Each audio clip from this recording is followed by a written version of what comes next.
Salam, selamat pagi anak-anak. Kita berjumpa kembali di pembelajaran daring kita pada saat hari ini Selasa 15 September 2020. Nah, di video PowerPoint ini Mem akan memberikan pembahasan tentang tema 3 subtema 2 masih tentang latihan soal-soal serta penjelasan di buku pena halaman 169 sampai dengan 177. Silakan anak-anak siapkan buku penanya untuk menyimaknya nanti beserta alat tulisnya. Pembelajaran 1 untuk muatan bahasa Indonesia KD 3.3 dan 4.3. Materinya adalah tentang narasumber dan wawancara. Narasumber bertugas memberikan informasi yang dibutuhkan pewawancara dengan menjawab pertanyaan. Sebelum melakukan wawancara, kita harus menentukan narasumber yang tepat. Narasumber yang kita wawancarai sebaiknya memenuhi syarat sebagai berikut. 1. Memiliki pengetahuan di bidang tertentu yang berkaitan dengan topik wawancara. 2. Memiliki keahlian tertentu dalam suatu bidang yang berkaitan dengan topik. Dan yang ketiga, mengalami atau terlibat dalam peristiwa yang berkaitan dengan topik. Sikap-sikap pewawancara yang baik terhadap narasumber meliputi 1. Memperkenalkan diri kepada calon narasumber, serta menyatakan maksud dan tujuan dengan jelas. 2. Meminta kesediaan seseorang untuk menjadi narasumber dengan bahasa yang santun. 3. Menepati janji wawancara dengan narasumber pada waktu dan tempat yang telah disepakati. 4. Melayani narasumber dengan baik, misalnya memberikan makan atau minum saat wawancara. 5. Berbicara menggunakan bahasa yang santun dan interaktif saat wawancara. 6. Mengajukan pertanyaan dengan jelas, serta mengulangi pertanyaan jika narasumber kurang paham. 7. Tidak menyela atau memotong penjelasan narasumber saat menjawab pertanyaan. 8. Mengucapkan terima kasih setelah melakukan wawancara. Kita ke latihan di buku pena halaman 170. Sekarang silakan anak-anak lihat gambar di buku penanya. Nah, di sana ada 2 gambar percakapan. Pertanyaan yang pertama, gambar manakah yang menunjukkan penggunaan bahasa yang baik saat wawancara? Jawabannya adalah gambar B. Pertanyaan nomor 2, bagaimana pendapatmu tentang perbedaan bahasa yang digunakan pada gambar di buku pena tersebut? Jawabannya, untuk gambar B, kalimat tanya yang disampaikan oleh pewawancara lebih sopan dibandingkan dengan gambar A. Jika pewawancara melakukan seperti gambar A, akan menimbulkan kesan oleh narasumber jika kita kurang sopan dalam bertanya. Oleh karena itu, sikap pewawancara harus sopan dalam sikap dan bertanya. Pertanyaan nomor 3, mengapa kita harus menggunakan bahasa yang santun saat wawancara?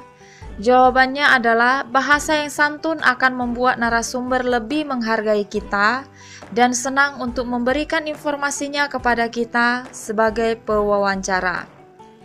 Pertanyaan nomor 4, tuliskan contoh penggunaan bahasa yang santun saat wawancara. Jawabannya bisa berupa kalimat tanya yang santun. Nah, di sini Mem kasih contohnya. Permisi Pak, kalau boleh tahu, di mana Bapak bisa mendapatkan benih-benih padi unggul ini? Muatan IPS KD 3.1 dan 4.1 dengan topik melestarikan sumber daya alam. Coba anak-anak lihat gambarnya. Di sini ada gambar burung cendrawasih. Nah, apa sih burung cendrawasih itu?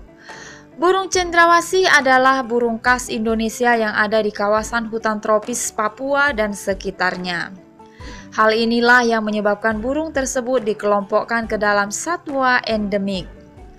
Burung cendrawasih termasuk ke dalam marga Paradisae, yang jika diterjemahkan artinya burung surga. Burung cendrawasih saat ini termasuk hewan langka sehingga harus dilindungi. Mari kita ikut serta melestarikan burung cendrawasih dengan cara Yang pertama adalah tidak memperjualbelikannya. Yang kedua, tidak memelihara burung cendrawasih secara perorangan. Dan yang ketiga, tidak merusak habitat aslinya di hutan. Latihan yang ada di Bupena halaman 171 untuk muatan IPS KD 3.1 dan 4.1. Pertanyaan yang pertama, bagaimana ciri-ciri burung cendrawasih? Jawabannya adalah ciri-ciri burung cendrawasih meliputi 1. Burung khas yang dapat dijumpai di hutan tropis Papua dan sekitarnya. Kemudian ciri-ciri yang selanjutnya adalah warna kombinasi bulu yang mencolok dan indah.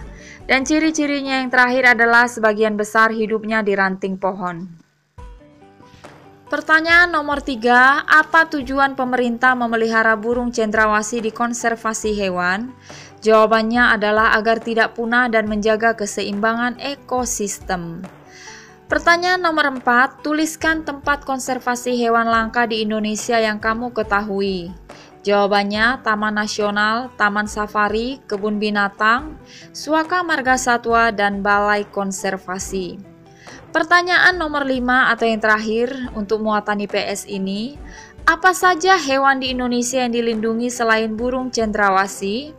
Jawabannya harimau Sumatera, burung elang, orang-utan, anoa, rusa, banteng, burung kasuari, dan gajah Sumatera.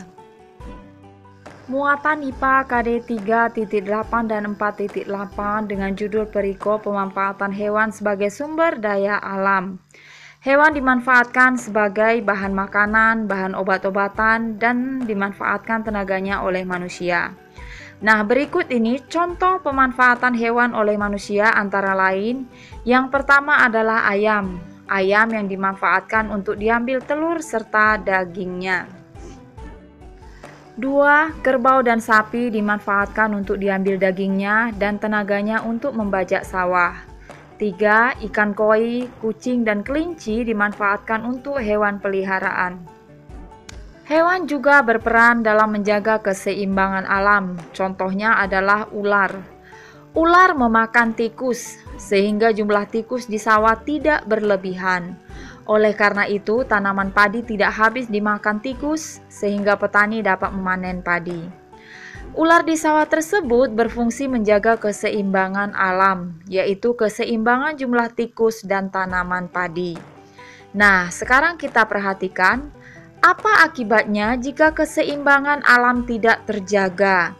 Nah, di sini sebagai contoh, ular sawah tadi. Apabila ular sawah musnah atau hilang dari sawah, maka tikus sebagai hama padi tidak ada pemangsanya lagi. Akibatnya, jumlah tikus akan semakin banyak. Dengan banyaknya jumlah tikus, maka tanaman padi juga akan habis dimakan oleh tikus tersebut. Cara menjaga keseimbangan alam yang pertama, tidak memanfaatkan hewan secara berlebihan. Hal ini mengakibatkan hewan tersebut menjadi langka atau punah. 2. Menjaga habitat atau tempat hidup hewan. Dan yang ketiga, tidak membeli barang yang berasal dari bagian tubuh hewan langka. Muatan PPKN KD 3.2 dan 4.2 di pembelajaran 2 dengan judul perikop sikap bijak terhadap hewan. Hewan peliharaan termasuk makhluk hidup. Kita berhak memiliki hewan peliharaan, tetapi kita juga wajib merawatnya. Kita lanjutkan ke latihan Bupena halaman 174. Sebelum kita menjawab soal-soal, anak-anak bacalah dulu teks dengan judul Si Putih di buku Bupena kalian masing-masing. Nah, ini pembahasan jawaban pertanyaannya. Untuk pertanyaan yang pertama, apakah hak yang diberikan ibu kepada Beni? Jawabannya, hak yang diberikan oleh ibu kepada Beni adalah memiliki hewan peliharaan berupa kelinci. Pertanyaan yang kedua, bagaimana cara Beni melaksanakan kewajiban memelihara si putih? Jawabannya adalah dengan merawat hewan peliharaannya tersebut. Misalnya, memberi makan secara teratur, memandikannya secara teratur, dan membersihkan kandangnya paling sedikit seminggu sekali. Pertanyaan nomor 3, apa manfaat yang diperoleh Benny setelah melaksanakan kewajiban memelihara si putih? Jawabannya, kelinci peliharaannya tumbuh dengan sehat dan lincah. Pertanyaan nomor 4, apa akibatnya jika Benny tidak melaksanakan kewajiban untuk memelihara si putih? Jawabannya adalah kelincinya akan sakit dan jika dibiarkan akan mati. Muatan SBDP KD 3.4 dan 4.4, langkah-langkah membuat mozaik. Mozaik adalah karya seni yang dibuat menggunakan potongan bahan berukuran kecil dan sejenis untuk ditempelkan pada sebuah bidang.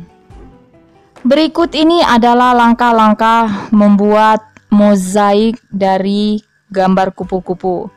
Yang pertama, siapkan kertas origami, kertas kosong, pensil, dan lem kertas. Yang kedua, buatlah pola kosong pada kertas kosong. Dan yang ketiga, sobeklah kertas origami menjadi potongan kecil. 4. Sobeklah kertas origami menjadi potongan-potongan kecil. 5. Tempelkan sobekan kertas satu persatu pada pola gambar. 6. Lakukanlah terus hingga seluruh bagian pola tertutupi dengan sobekan kertas origami.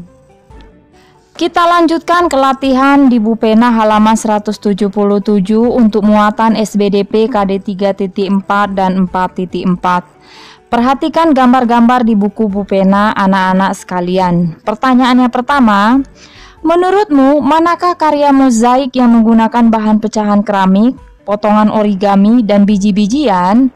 Jawabannya, bahan pecahan keramik terdapat pada gambar B, kemudian bahan potongan origami itu di gambar C, dan yang bahan biji-bijian di gambar A. Pertanyaan yang kedua, tulislah teknik pembuatan karya mozaik yang bagian A. Tulislah menggunakan bahasamu sendiri. Nah, di sini jawaban bisa disesuaikan dengan anak-anak, tapi sudah membuatkan contohnya. Contoh karya mozaik biji-bijian. Langkah-langkahnya meliputi 1.